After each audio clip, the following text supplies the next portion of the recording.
अग्रसेन कन्या महाविद्यालय की ऑनलाइन क्लासेस में आपका हार्दिक स्वागत है। मैं महेंद्र सिंह मैथमेटिक्स को कवर कर रहा हूं। तो आज बेटा हम क्या कवर करने वाले हैं कि relation between central movement and movements.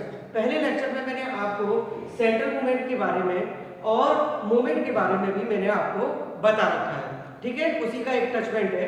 आज हमें याद करना है कि यानी सेंट्रल मूवमेंट और मूवमेंट में क्या रिलेशन होता है। देखते हैं ये क्या होता है। केंद्रीय आघूर्ण म्यू आर तथा आघूर्ण म्यू आर डैश में संबंध, ठीक है। अब इसका संबंध निकालना है। कैसे निकालेंगे इसका संबंध?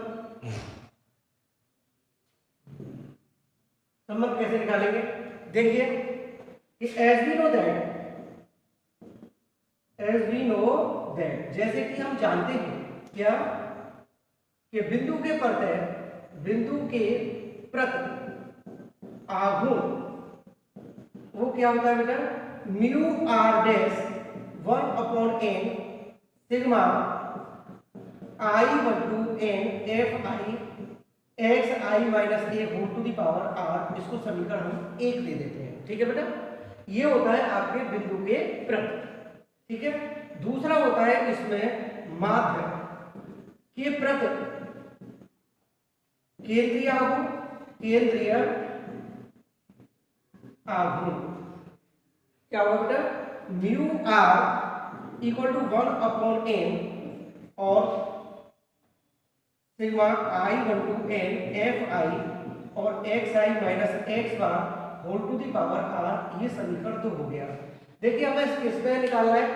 आपके सिलेबस के अनुसार सेंट्रल मूवमेंट और मूवमेंट में रिलेशन निकालना है।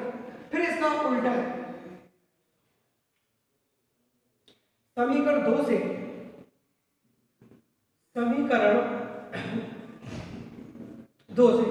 अब इस समीकरण में ये किस पर डिपेंड करता है?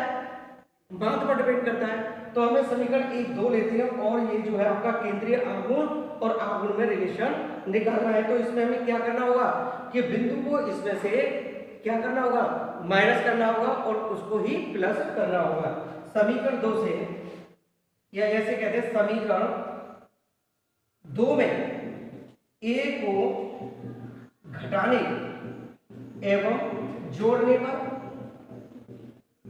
पर देखिए तो mu r equal to 1/n sigma I12 n fi और xi माइनस ए और प्लस ए और minus x bar whole to the power r। ये होगा। आगे कवर करते हैं इसको। तो 1/n sigma I12 n fi हो गया बेटा। और इसको देखते हैं यहाँ एक ब्रैकेट में ब्रेक करते हैं xi माइनस ए और दूसरे में माइनस कॉमन लेके x बार माइनस ए और whole to the power r के बराबर करते हैं, ठीक है। जहां xi minus a equal to d i put करो और x bar minus a equal to d apply करो, ठीक है। तो क्या निकल के आएगा बेटा? तो mu r equal to 1/n sigma I12 n fi, ठीक है बेटा।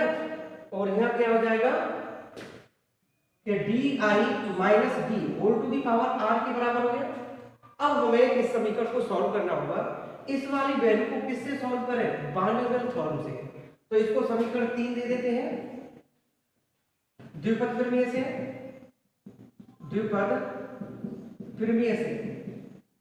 ठीक है। द्विपद प्रमेय क्या होती है कि a plus b whole to the power n, तो nc0, ठीक है, दो पद है इसमें, और a to the power n v0 और nc1 और a टू दी पावर हो जाएगा बेटा n minus 1 into b plus nc2 और nc2 a to the power n minus 2 और b स्क्वायर प्लस nc3 और a to the power n minus 3 b cube और एक लास्ट टर्म ले लेते हैं तो एन सी एन और a टू दी पावर 0 और b to the power n। ठीक है बेटा, इसमें क्या चीज होती है देखो, एक बार देखते हैं कि इसमें दो टर्म है, a और b दो टर्म है, और a और b टर्म है तो इसमें जो पावर है वो डिक्रीज होती जा रही है।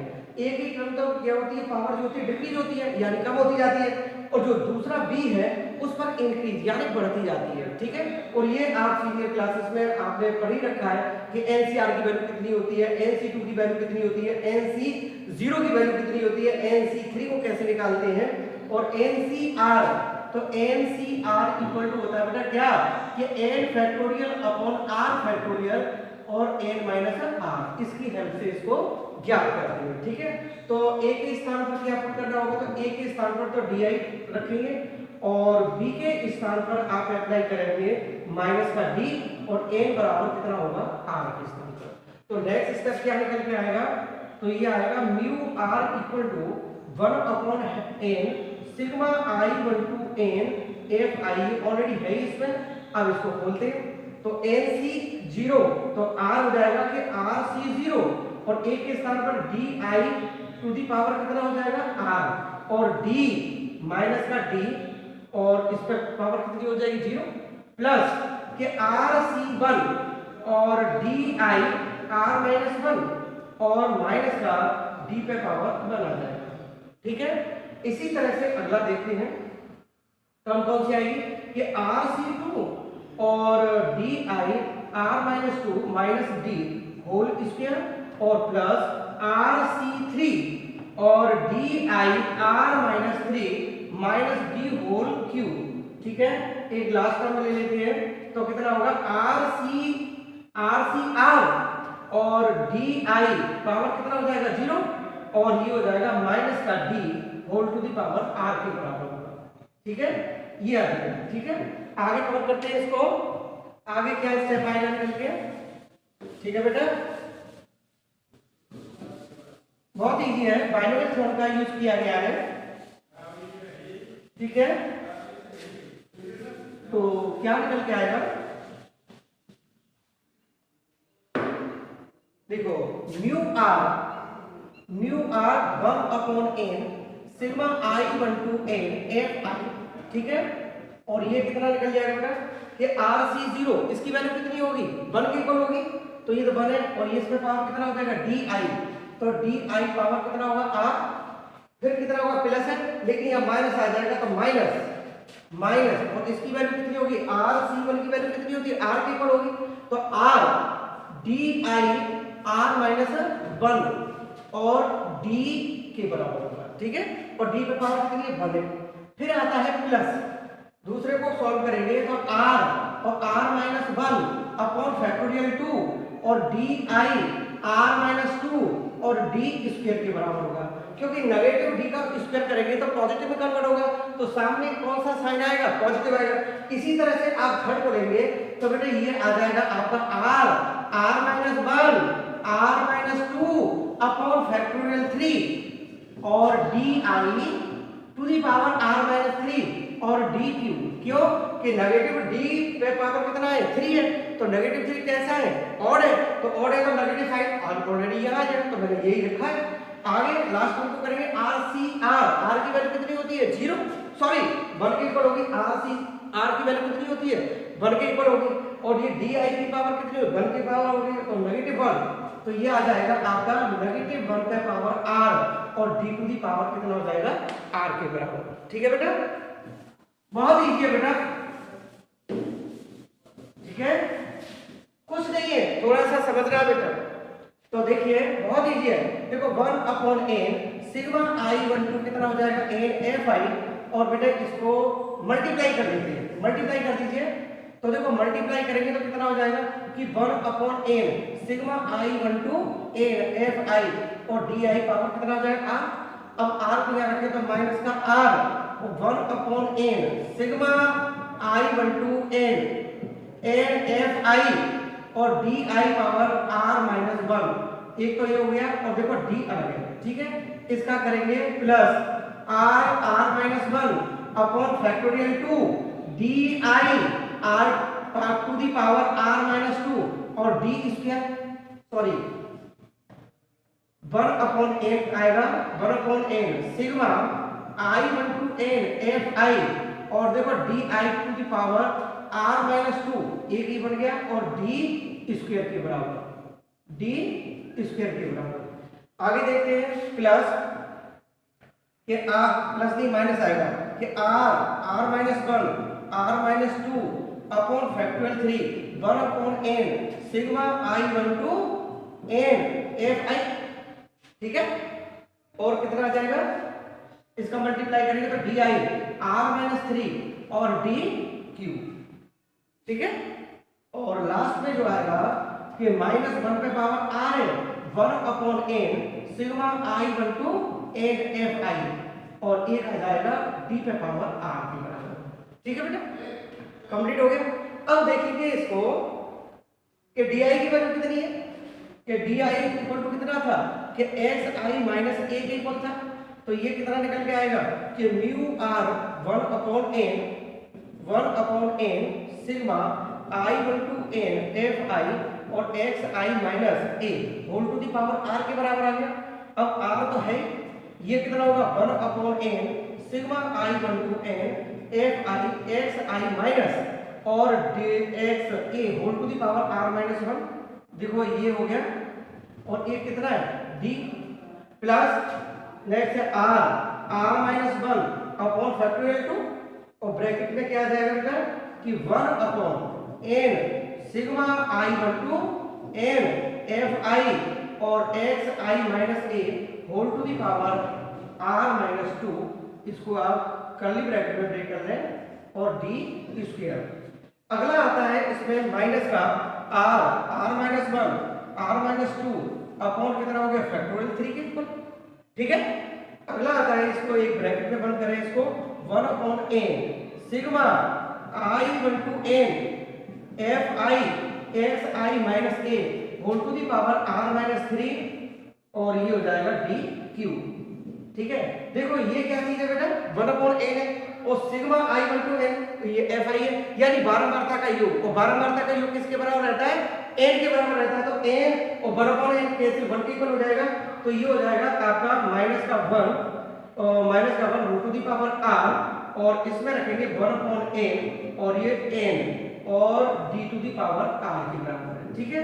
तो इससे ये कैंसिल हो गया, ठीक है। अब देखते हैं किसके बराबर है, देखो कि म्यू r ये किसके बराबर है 1 अपॉन n है, तो ये सिग्मा किसके बराबर हो गया, ये समीकरण 1 से देखें, तो समीकरण 1 से देखेंगे तो ये किसके बराबर हो गया बेटा कि म्यू r डैश के बराबर हो गया, राइट। इसी तरह से r तो है, ये किसके बराबर हो गई कि म्यू r माइनस 1 डैश के बराबर, और ये d है तो d को हम क्या लिख सकते हैं, d is equal to mu 1 dash लिख सकते हैं, तो ये हो गया आपका म्यू 1 डैश के बराबर। प्लस दूसरा है कि r माइनस 1 अपॉन फैक्टोरियल 2, और ये म्यू r माइनस 2 डैश और म्यू 1 डैश स्क्वायर, ठीक है।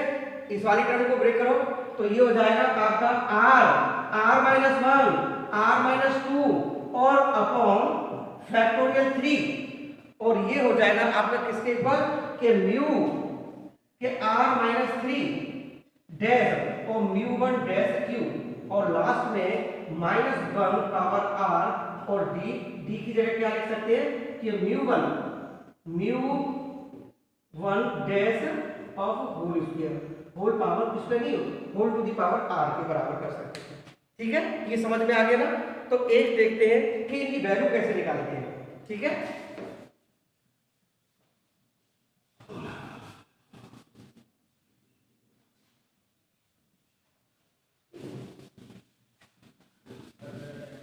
देखो कैसे निकालते हैं कि यदि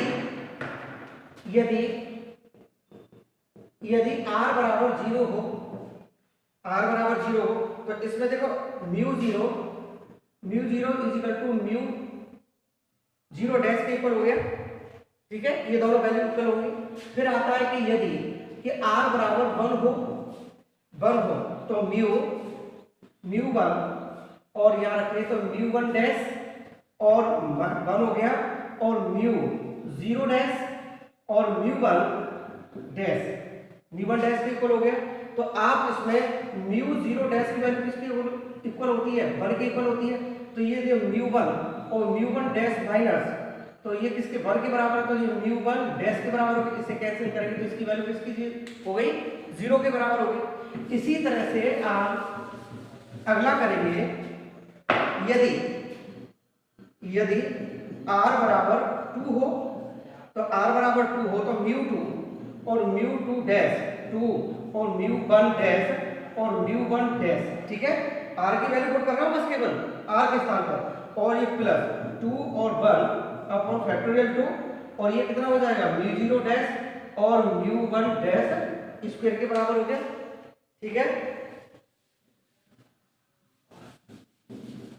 डैश के स्क्वायर के बराबर हो गया, तो कितना होगा, mu 2 dash minus 2 mu 1 dash square हो जाएगा बेटा, और फैक्टोरियल 2 से ये 2 कैंसिल, और म्यू 0 डैश की वैल्यू इसके 1 के ऊपर, तो कितना हो जाएगा प्लस कि म्यू 1 डैश स्क्वायर। इसको सॉल्व करेंगे तो किसमें म्यू 2 डैश माइनस और म्यू 1 डैश स्क्वायर, या इसको म्यू 2 डैश माइनस और डी स्क्वायर भी कह सकते हैं।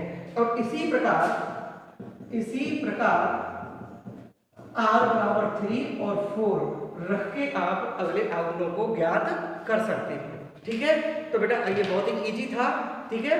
तो मैं एक बार रिपीट कर रहा था, पहले मैंने सेंट्रल मूवमेंट के बारे में बताया था, फिर मैंने आपको किसके बारे में बताया था, मूवमेंट के बारे में। आज हमने जो कवर किया था वो रिलेशन बिटवीन सेंट्रल मूवमेंट और मूवमेंट है। अगले लेक्चर में देखेंगे कि इसका वाइस वर्सा, यानी इसका जो उल्टा है वो कैसे ज्ञात करेंगे। आज तो हमने म्यू r इक्वल टू कितना किया था, ठीक है। Okay, thank you.